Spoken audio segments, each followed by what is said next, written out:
Hello viewers, welcome back to our channel. তো আজকে আমি নিয়ে চলে এসেছি তোমাদের জন্য খুব সহজে চিকেন স্টু তৈরির রেসিপি।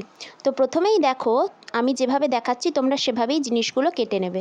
প্রথমে আমি এখানে কিছুটা পরিমাণ বোনলেস চিকেন নিয়ে নিয়েছি।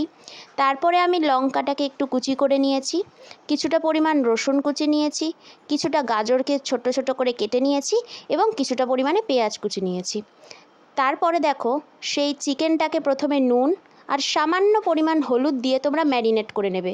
ও, তার সাথে একটু গোলমরিচ গুঁড়ো দিতে কিন্তু একদম ভুলো না। তো এগুলো দিয়ে ম্যারিনেট করে চিকেনটা কিছুক্ষণ রেখে দেবে। তারপর গ্যাসের ওপরে একটা পাত্র বসিয়ে নিয়ে ওর মধ্যে সামান্য পরিমাণ তেল দেবে, তোমরা চাইলে এখানে বাটারও ইউজ করতে পারো। তারপরে রসুন কুচিগুলো দিয়ে দেবে, দিয়ে একটু ভালো করে নাড়াচাড়া করে নেবে। তারপর ওটা একটু ভাজা ভাজা হয়ে যাওয়ার পর যে চিকেনগুলো আমি ম্যারিনেট করে রেখেছিলাম ওগুলো দিয়ে দেবে, দিয়ে ওগুলো হালকা হালকা আঁচে ভেজে নেবে। এখানে খেয়াল রাখবে যেন চিকেনগুলো পুড়ে না যায়, খুব হালকা আঁচে ভাজবে। তারপরে যে ভেজিসগুলো ছিল, যেমন ধরো গাজর, পেঁয়াজ, লঙ্কা, এগুলো সব একে একে দিয়ে ভালো করে একটু নাড়াচাড়া করে ওর মধ্যে জল দিয়ে দেবে।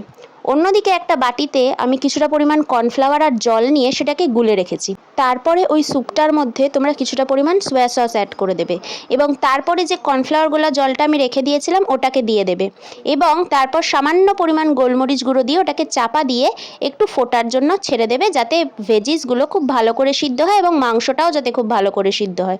তোমরা দেখো, এই পর্যায়ে তোমরা দেখতে পাবে যে সব কিছু খুব ভালো করে সিদ্ধ হয়ে গেছে। সিদ্ধ হয়ে যাওয়ার পরে একটা বোলে নামিয়ে নিয়ে সার্ভ করো গরম গরম চিকেন স্টু।